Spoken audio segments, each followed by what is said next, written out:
ኢራንን የምናጠቃው ሶስተኛው የዓለም ጦርነት እንዳይቀሰቀስ ነው ትራምፕ በይፋ ሶስተኛው የዓለም ጦርነት አይነሳም እያሉ ነው። ታደምጡታላችሁ። በተቃራኒው ደግሞ ኢራን ጦርነቱን እናሸንፋለን ብላለች።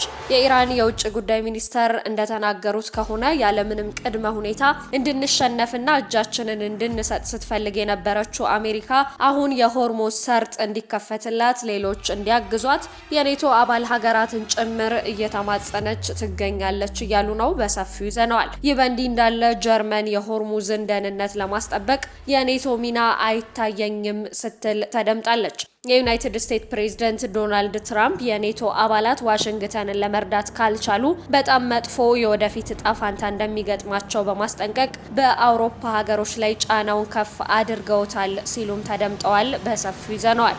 በሆርሙዝ የነዳጅ ዘይት ጭነት መቋረጥ ሩሲያን ተጠቃሚ እያደረጋት መሆኑ እየተነገረ ነው። ታደምጡታላችሁ። ፕሬዝዳንት ፑቲን በጋሞ ዞን በደረሰው አደጋ ሕይወታቸውን ላጡ ዜጎች የተሰማቸውን ሐዘን ገልጸዋል። ፕሬዝዳንቱ መልእክታቸውን ያስተላለፉትም ለፕሬዝዳንት ታዬ አጽቀ ሥላሴና ለጠቅላይ ሚኒስትር አብይ አህመድ ነው። አብራችሁን ልትዘልቁ ከወደዳችሁ ሁሉንም መረጃዎች በሰፊው ታደምጣላችሁ። ሰላም ጤና ይስጥልን ውዴ ቻናላችን ቤተሰቦች እንደምን ቆያችሁን? ዘወትር አዲስና ሰበር መረጃዎችን ይዘን የምንቀርብበት ሰዓት ላይ ተገኝተናል። የቻናላችን አዲስ ከሆናችሁ ቻናላችንን ሰብስክራይብ እንዲሁም ላይክ እና ሼር እያደረጋችሁ የምንለቃቸው መረጃዎች ለመላው ዓለም ማጋራት አትርሱ። ቀጥታ ወደ ዛሬው መረጃ አለፍን። ቀዳሚ ወዳደረግነው መረጃችን ስናልፍ ትራምፕ ኢራንን ባናጠቃ ኖሮ ሶስተኛው የዓለም ጦርነት ይቀሰቀሳል ብለዋል። አሁን እሷን እያጠቃን ያለነው እኮ እንዳይነሳ ነው። ኢራንን ማጥቃታችን የሶስተኛውን የዓለም ጦርነት እንዳይነሳ አድርጎታል በማለት ተናግረዋል።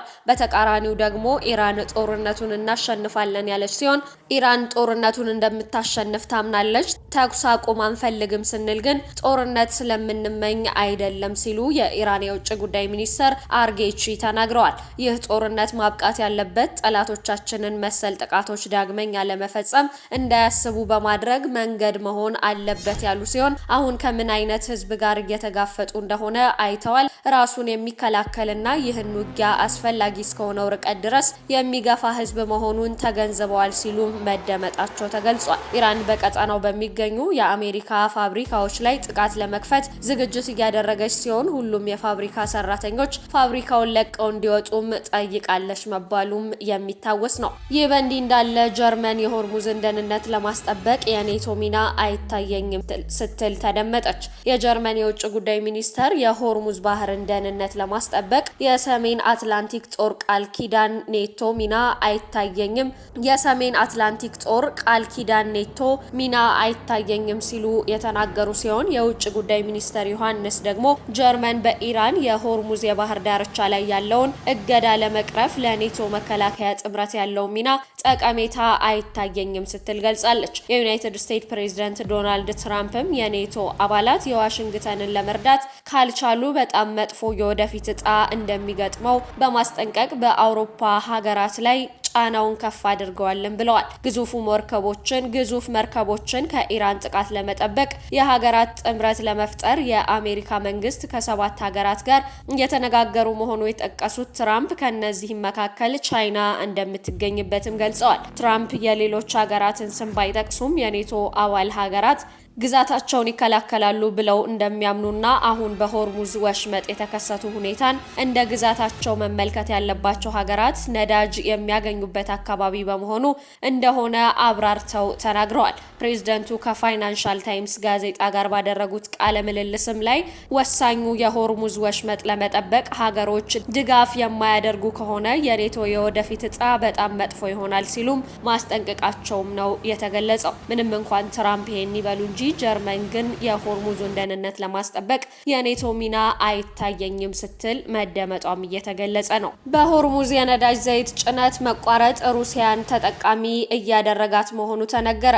በከፐለር ከፍተኛ የድፍድፍ ዘይት ተንታኝ ሙዮሹ ለአልጀዚራ እንደተናገሩት ከሆነ ሩሲያ በሆርሙዝ የባህር ዳርቻ በኩል የነዳጅና የጋዝ መለኪያ መስመር መቋረጡ ግልጽ ተጠቃሚ ካደረጓት ሀገራት መካከል አንዷ ነችም ብለዋል። በአሁን ጊዜ የሩሲያ የነዳጅ ዘይት በህንድ ገዢዎች እየተሸመተ ይገኛል በማለት ባለፈው ሳምንት ሩሲያ በገበያው በጣም ጥሩ አቀባበል ስለሚደረግላት ከ30 ሚሊዮን በርሜል በላይ ዘይት ለማቅረብ ትችላለችም ብለዋል። ሹ አክለውም የብራዚልና የካናዳ ዘይት አምራቾችም የዋጋ ጭማሬ አሳይተዋል ያሉ ሲሆን የኤዥያ ገዢዎች እነዚህን በርሜሎች ለመውሰድ ይፈልጋሉ። ነገር ግን ችግሩ አሁን ቢገዙም ነዳጅ ዘይቱ ከ2 ወር በኋላም አይደርስምም ሲሉ መግለጻቸው እየተገለጸ ነው። በሌላ በኩል ደግሞ በኢራን ውስጥ ከ200 በላይ ከተሞች በአሜሪካና በእስራኤል የአየር ጥቃት እስካሁን እርምጃ ተወስዶባቸዋል። ኢራን ሁሉንም አቅሟን ለመጠቀምና ወታደራዊ ምላሽ ለመስጠት እየሞከረች ትገኛለች የተባለ ሲሆን የሆርሙዝ የባህር ዳርቻ መዘጋት ከኢራን የአጸፋ ምላሽ መካከል አንዱ ነውም ተብሏል። መርከቦችና ዘይት ጫኞች በዚህ መተላለፊያ ውስጥ እንዲያልፉ እንደሚፈቀድላቸውና በተለይም በካርግ ደሴት ላይ ከደረሰው ጥቃት በኋላ ጠቀሜታ ያለው እርምጃ እየጨመረ መምጣቱም እየተገለጸ ይገኛል። በሌላ መረጃ ፕሬዝዳንት ፑቲን በጋሞ ዞን በደረሰው አደጋ ሕይወታቸውን ላጡ ዜጎች የተሰማቸውን ሐዘን ገልጸዋል። የሩሲያው ፕሬዝዳንት ቭላዲሚር ፑቲን በደቡብ ኢትዮጵያ ክልል ጋሞ ዞን የተለያዩ ወረዳዎች በተከሰተው የመሬት መንሸራተት አደጋ ሕይወታቸውን ላጡ ዜጎች የተሰማቸውን ሐዘን እየገለጹ ይገኛሉ። ፕሬዝዳንት ፑቲን በጋሞ ዞን በተከሰተው አደጋ ሕይወታቸውን ላጡ ዜጎች የተሰማቸውንም ሐዘን ለፕሬዝዳንት ታዬ አጽቀሥላሴና ለጠቅላይ ሚኒስትር ዶክተር አብይ አህመድ አስተላልፈዋል። ፕሬዝዳንቱ ባስተላለፉት የሐዘን መግለጫ መልእክትም በተከሰተው የመሬት መንሸራተትና የመሬት ናዳ አደጋ ሕይወታቸውን ላጡ ዜጎች ቤተሰቦችና ወዳጅ ዘመዶች መጽናናትን ተመኝተዋል። በተከሰቱት የተፈጥሮ አደጋዎች ጉዳት የደረሰባቸው ኢትዮጵያውያን በፍጥነት እንዲያገግሙ መልካም ምኞታቸውን የገለጹ ሲሆን በጋሞ ዞን የካቲት 30 እና መጋቢት 1 ቀን 2018 ዓ.ም የጣለው ከባድ ዝናብ ባስከተለው የጎርፍና የመሬት ናዳ እስከ ትላንትናው ዕለት ድረስ የ81 ዜጎች ሕይወት ማለፉንም የዞኑ መረጃ ማመላከቱም ይታወቃል። በዚህ አደጋም ነው እንግዲህ ፕሬዝዳንት ፑቲን የተሰማቸውን ሐዘን የገለጹት። እንዲሁም ደግሞ ጠቅላይ ሚኒስትር አብይ አህመድ ከሩሲያው ፕሬዝዳንት ቭላዲሚር ፑቲን ጋር በበርካታ ወቅታዊ ጉዳዮች ላይ የስልክ ውይይት ማድረጋቸውም የሚታወስ ነገር ነው። ጠቅላይ ሚኒስትር አብይ በማህበራዊ ሚዲያ ገጻቸው ባስተራጩት አጭር ጽሑፍ ከፑቲን ጋር ውጤታማ የስልክ ውይይት ማድረጋቸውን የገለጹ ሲሆን እንደ ዶክተር አብይ ገለጻ የሁለቱ መሪዎች ንግግር በሁለትዮሽ ግንኙነትና በሌሎች የጋራ ጉዳዮች ያተኮረ መሆኑም መገለጹ የሚታወስ ነው። የሩሲያው ፕሬዝዳንት ጽህፈት ቤት ክሬምሊን በበኩሉ ባወጣው መረጃ በበርካታ ወቅታዊ ጉዳዮች ላይ መነጋገራቸውን አስታውቋል። የሁለቱ መሪዎች ውይይት አብይ ባለፈው መስከረም ወደ ሩሲያ በተጓዙበት ወቅት ስምምነት የተደረሰባቸው ጉዳዮች ላይ ያተኮረ እንደሆነም የተገለጸ ሲሆን ዶክተር አብይ በአመቱ መጀመሪያ በፕሬዝዳንት ፑቲን ግብዣ ወደ ሞስኮ ተጉዘው በዓለም አውቶማቲክ ሳምንት ጉባኤ ላይ መሳተፋቸውና ከሩሲያው ፕሬዝዳንት ጋር መነጋገራቸውም የሚታወቅ ሁለቱ መሪዎች በወቅቱ ውይይት ካደረጉባቸው ጉዳዮች አንዱ ለማህበረሰብ አገልግሎት የሚውል ንጹህ ኃይል ምንጭ የሚውል የጋራ የኒውክሌር ኃይል ማመንጫ የልማት ስምምነቶች እንደሆኑም ተገልጾ የነበረ ሲሆን የኃይል ማመንጫ ግብርና፣ የጤና ጥበቃ ልማትና የመከላከያ ትብብርን የተመለከቱ ጉዳዮች ላይም ውይይት አድርገው እንደነበር ይታወሳል። በመስከረሙ ጉዞ ስምምነት ላይ የተደረሰባቸውን ጉዳዮች ተከታትለውም የዛሬ የሁለቱ መሪዎች ውይይትም ከፖለቲካ፣ ንግድና ኢኮኖሚ እንዲሁም ከሰብአዊ ዘርፎች ጋር የተያያዙ የሁለትዮሽ ትብብር መስኮች እንደተነሱበትም ተገልጿል ነው የተባለው።